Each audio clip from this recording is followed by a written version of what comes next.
The number of Americans who have mistakes on their credit reports is staggering. A 60 Minutes report exposed that most people cannot even correct the problems. CBS 2's Christine Sloan follows up. Meg Pasternak says a mistake on her credit report nearly destroyed her credit.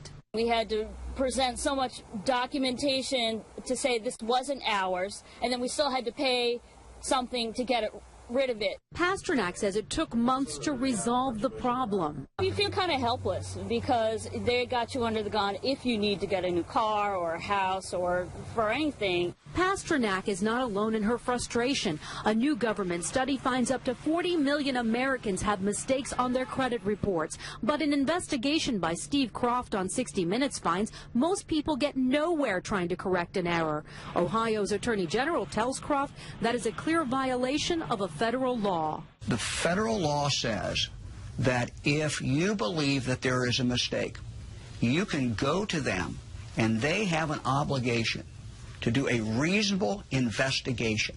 They're not doing a reasonable investigation. End result, if we're successful, is a deletion of that record from your credit report. The credit pros in Newark help people fight agencies like TransUnion and Experian. All the information they receive from a customer, they translate it into a code. They don't forward the letter and the proof of payment to the creditor.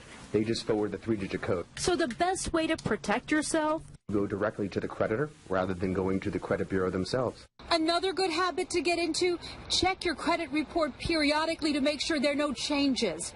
In Clark, New Jersey, Christine Sloan, CBS 2 News. And like 60 Minutes, we were unable to get an actual person at the 3 credit reporting agencies.